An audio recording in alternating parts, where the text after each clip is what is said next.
Hey, Brassfax here. It's about time I do this video. The obligatory gun tuber, here's my main squeeze. Check it out, it's totally unique and not at all the same thing that literally everyone else has. There are so many different ways to skin the socko, so to speak, so don't get bent around the axle about what exact LPVO I'm using, what exact barrel, exact round, whatever.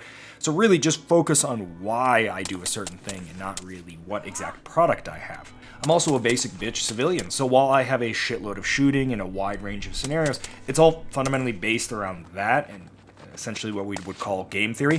So keep that in mind. Some conclusions that I may make may be erroneous in nature. Before getting into it, I think we should have a quick detour. What exactly am I configuring these rifles for? Because that's going to be a huge driving factor of, well, why they're configured the way they are.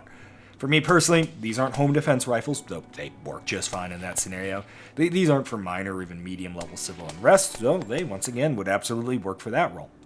Going up the pyramid, hey, we're bringing the pyramid back, told you I'd get my mileage out of these, to regional disruption levels, and yeah, they begin to make a lot more sense, though technically they're not for that role either.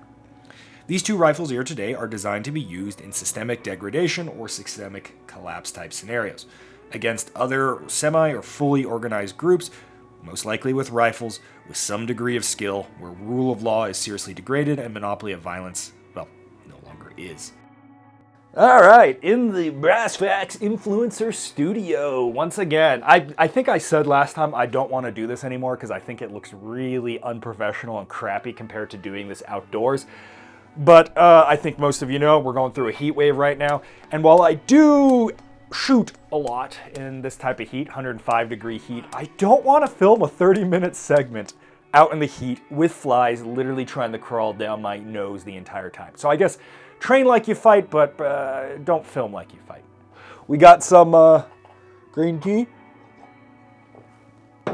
And yes, I know, tea belongs in the harbor. Yeah, I've already had my morning coffee, but I need some throat lubricant, and it's just a tad early to start day drinking, so I have two, essentially, main squeezes or driveway specials or whatever you want to call them. There really isn't any reason to run this one over this one or this one over this one other than really the optics choice at this point. But this guy got sidelined pretty hard at some point.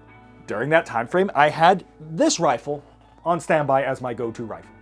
And even though I have other rifles, I consider those kind of ancillary rifles, right? Like the SPR, the USPR, the 300 Blackout setups. And while they would absolutely work in those scenarios, I want my rifle the way I want it configured, ready to go at all times. Hence, two rifles. Very long-winded way of saying redundancy, but yeah, that's why. So, what are the rifles? This is a, Franken build, right? It's a Aero Precision receiver set. Actually, no, I think it's a Spikes Tactical lower. Dude, man, Spikes Tactical used to be all over the place. Haven't really heard much about them recently. But yeah, Spikes Tactical, Honey Badger lower, cringe, and a Aero upper receiver from a rifle I bought many years ago. The barrel has been swapped out like 4 times now. We're on a Geisley Cold Hammer Forged barrel, more on that in a bit. And yeah, it's a Franken build, right? There's not much to say about that. This is a jump rifle, as we like to call it, a Munition Works rifle, right? It's initially a dude that wanted to do business with us in the sense of put our rifles on the channel. Back in the day, you might have seen some reviews on Hop channel, 1911 Syndicate's channel, and then obviously I did the Fixie review back in the day. I pay for all of my rifles from him, so there isn't any bias there, but there is bias in the sense that I'm now homies with him. We play, Helldivers, we've done a number of other things. He's come over at my house, we've gotten drunk together, you name it, right? So keep that in mind, but I'm a big fan of Munition Works rifles, so much so that I commissioned him to make me my own personal rifle. We call this the Brock Hard Carbine. We were going to offer this for sale, or to be purchasable by, you, the viewer, but at the time the brace ban came about, so we said, fuck it, we'll leave it as a one of one. But now that that's overturned, we may consider kind of releasing it once again.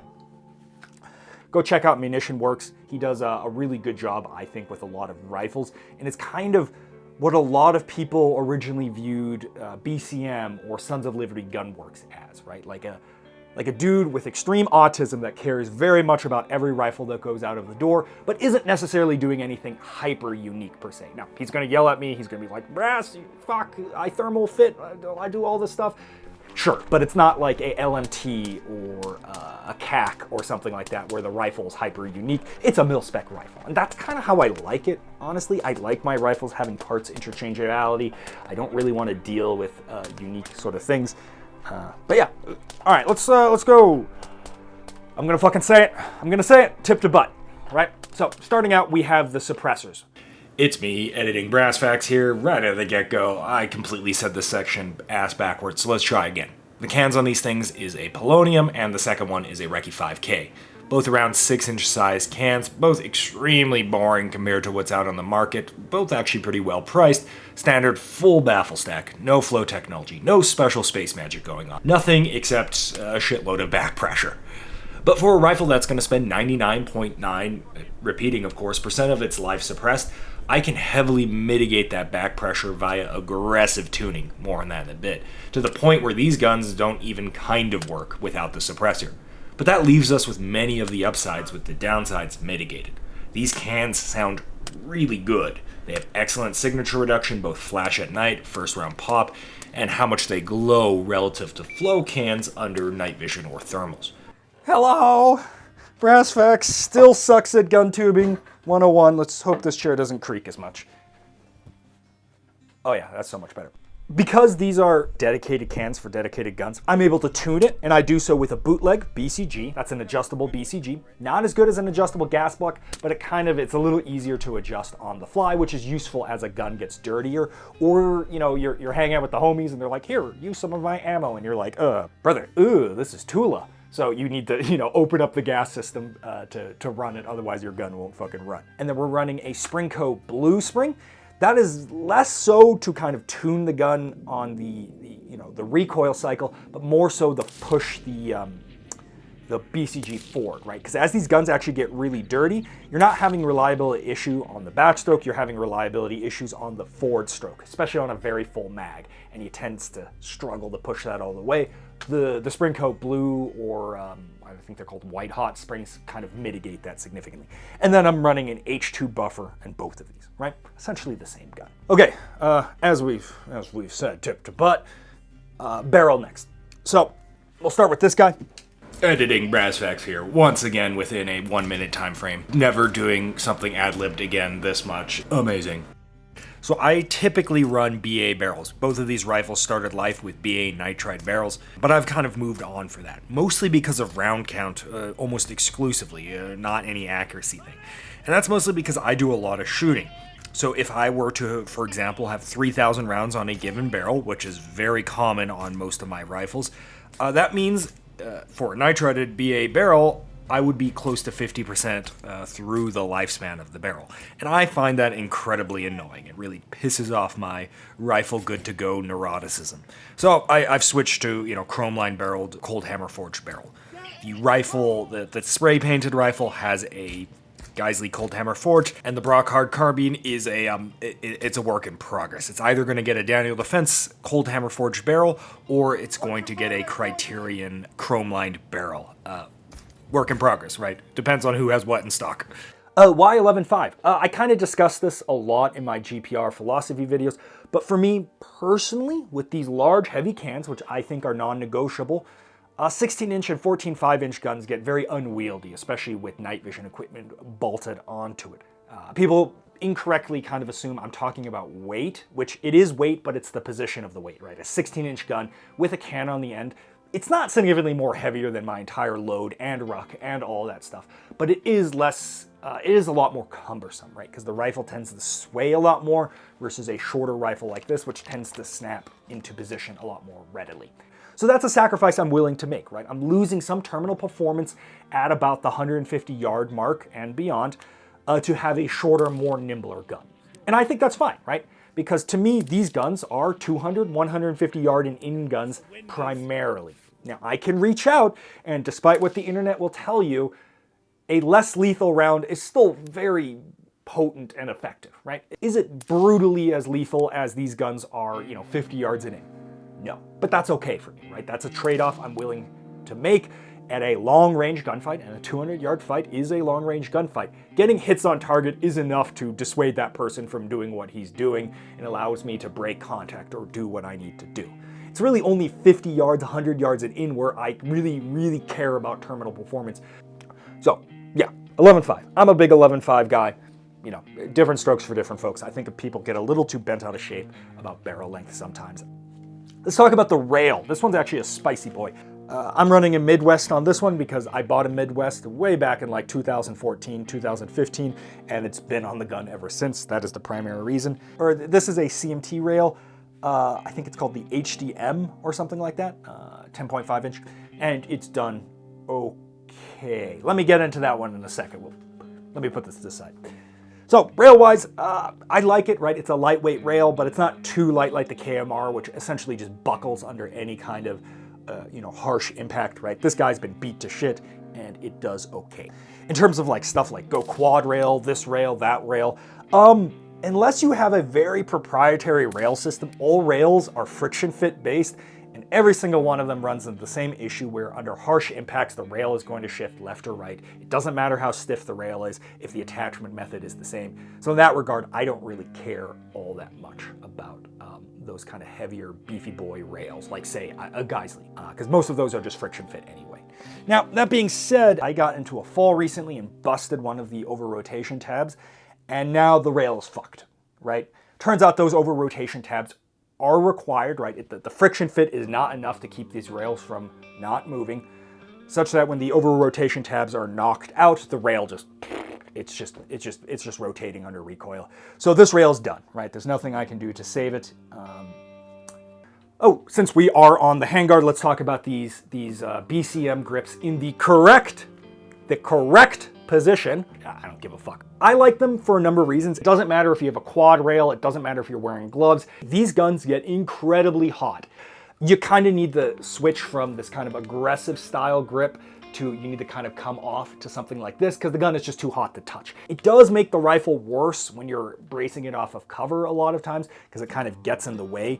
But the added benefits is that if my hands are, wet for whatever reason, it gives me grip. It gives me forced grip because it doesn't, if this is smooth, your hand's going to slide on the rail and you're not going to be able to pull it into your shoulder, which becomes increasingly more important, I think, as you get tired, because as you get tired, you kind of relax your muscles a lot more and you're not pulling that rifle in, and now the rifle is flopping all over the place, and that's no good, right? So I think grips, either hand stops, BCM grips, however you want to do it, are somewhat important.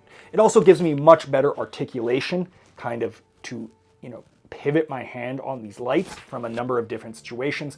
Let's talk about optics, because everyone hates me when I say this, but I think the optic is probably the most defining feature on how a rifle is going to get used.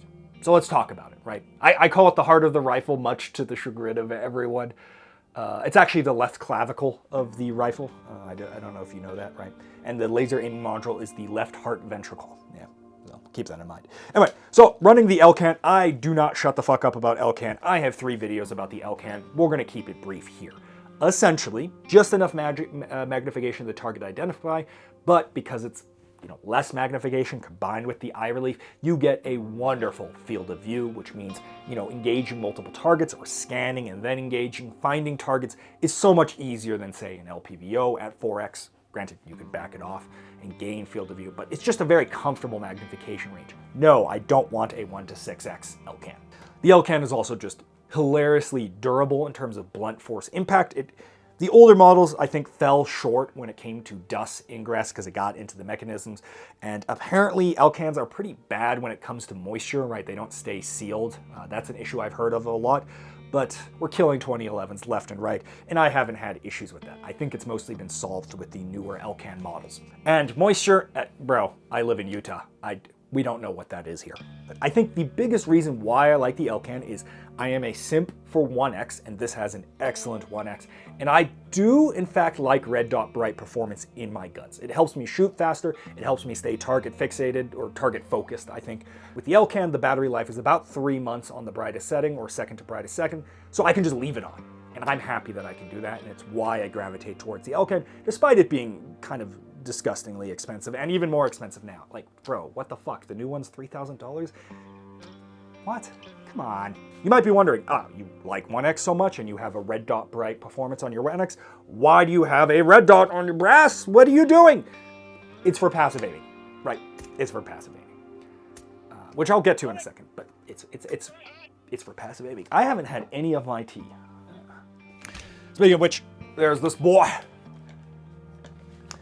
with some 100 Concepts ARDs on the front, which, by the way, I don't have an ARD on that right now. I don't think it's as necessary due to how the prisms are set up. But in winter environments, I'll actually run caps on both the front, so the anti-reflection device, ARD, and the cap on the rear. And the logic is when you're in the snow, you actually want to protect your optic because there's actually just full-blown black magic magnetism on these scopes, right? As soon as they touch snow, all the snow gets into the actual ocular and you can never get it out again.